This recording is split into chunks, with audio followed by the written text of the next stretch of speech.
You kicked a water bottle which hit the fourth official. Was that the reason you were sent to the stand? No, I think it the linesman. That was a pure, bad call from me, my mistake.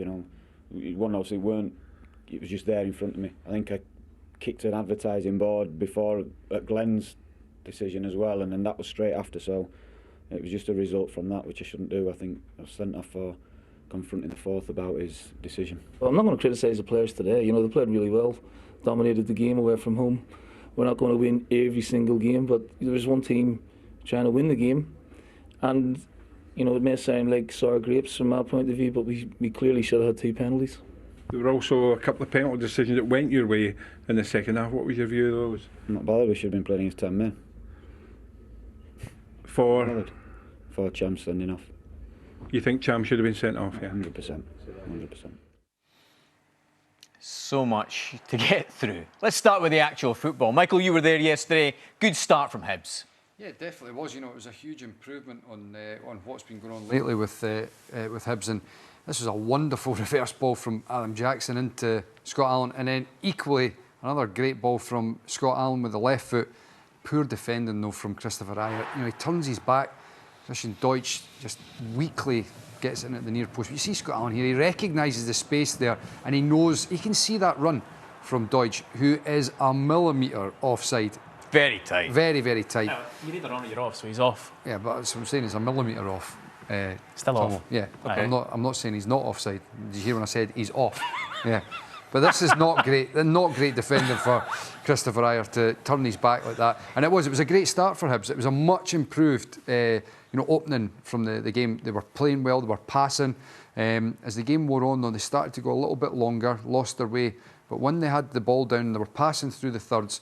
It was a much improved performance from Hibs. It's all about the kick-off, I think, in the studio. Paul Heckingbottom said he was let down by the refereeing. Michael, your view? I don't think there's any doubt that this is never a free kick for Celtic. Glenn Middleton doesn't touch Bauer. Bauer slips. Middleton then slips himself. You can see here, the two of them slip and fall over. So that should not have been, this is the best angle. You see, there's no contact. Bauer's already on the way down, he slipped, and then Middleton falls in behind him. And the confusion here is that Kevin Clancy, you can see, is playing on. Hibs are on the attack. It's only now, when Hibs seem to be getting in behind Celtic, is it pulled back. We were in the crowd, we didn't really know what was going on either. And it's Nick Walsh there, who's actually the fourth official, that gives the decision. He gives the foul here on James Forrest. And it's, as we said, Hibs look as if they're on the attack, and then it gets pulled back. So you can understand the frustration, but fair play, because it's actually the right call. It wasn't obvious in the open play, hence why Clancy's obviously played on. But there seemed to be some confusion as to whether it was a drop ball or a free kick or not. And some of the Hibs players, they weren't actively up to speed quick enough. Now, this is just poor defending from Hibs. It's a set play. They should have been, quicker to react, and they shouldn't have allowed so much space. You can't take anything away from Ryan Christie, because that is a wonderful header.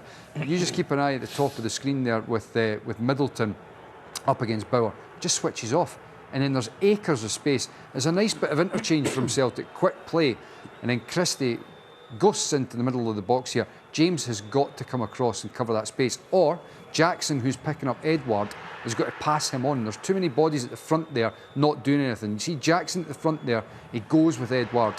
And, so what do you make of this of Heckingbottom? Well, firstly, the bottle doesn't hit the linesman. Does it not? No, it missed him. He's right in the fourth official's face. That's for me what's got him sent off. It's not for kicking the bottle. I think when you go into Nick Walsh's face with your finger like that in a kind of aggressive manner, then there was only one place he was going, and that was the stand. You can understand the frustration though, completely. Yeah, I get that. Because the first one's never a free kick.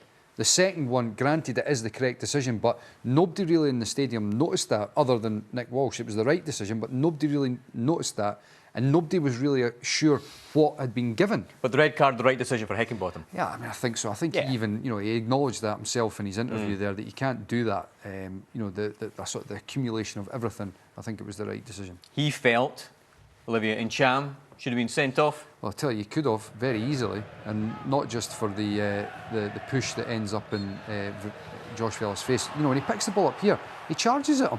There's no need to run into him there, and then this shove in his face. For me, I think that's a sending off. Do you know what? I actually think that it's not a bad call from Kevin Clancy just to give the yell. he could easily have been sent off for this. Easily. There's no doubt about it. But I think he's lost control. I think for me personally, it's not the worst call. But he can't book Josh Vela as well, because Vela's No, he's done nothing. This sort of tradition of, well, there's two guys involved, they give you a yellow and I give you a yellow. That to me is a nonsense. When you actually look at what's going on there, Olivier Ntcham is quite clearly the aggressor. Josh Vela's done next to nothing. He can't get the same punishment. But he lost control for 3 or 4 Ntcham. seconds there with charging at Vela and then the push in the face. For me, I think he's got to go. He could have easily been red carded. I'm not saying that it's definitely not. I just think that, I don't want to see guys getting sent off left, right and centre, and I think that's one that is probably just virgin. Boring if you agree anyway. How many penalties should Celtic have had? 2. Okay. Yep, both penalty kicks, in my opinion. I think this one's probably the more obvious of the 2. Stevenson dives in when he doesn't really have to, and he catches Ryan Christie. I don't think there's any debate. There's no, we don't have to look at it more than once, really. I mean, there's 100% contact. It's a penalty Go on, kick. Michael, disagree.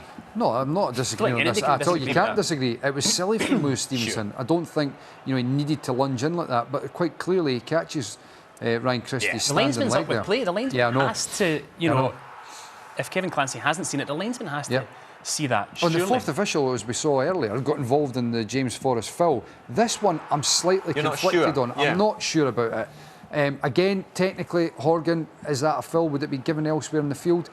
Maybe. I don't think it's as clear cut as the first one. That to me is one that's is verging on a penalty. Again, I wouldn't complain massively to say that it's not given. First one's a definite though. Stephen, both penalties for me. Yeah, simple as that. Simple as that, Jonathan. Celtic, should they have won? He's a simple man. Fighting talk. The night is young. Should Celtic have won this match? Well, they had lots of chances late on. As the game wore on, the last 15 minutes, they were really knocking at the door. This one drops to Callum McGregor. He just can't get enough on it. It gets a deflection, and Maxwell's able to save it. And down this left-hand side, when the substitutions were made, Bio came on, Scott Sinclair came on, and there was lots of openings down here. And look, this is a great chance that it drops to Johnny Hayes in the end, and he just leaning back too much and puts it over the crossbar.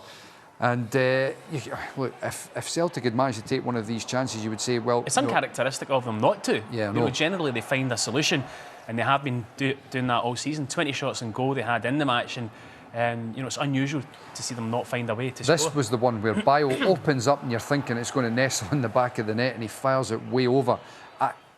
Again, it would have been hard on Hibs with everything they'd put into that game. Yeah. The improved performance, having taken the lead and feeling sort of unjustified with the free kick. But looking back over the whole game, you saw that the free kick was the right decision that was made. I think probably a point was a fair result.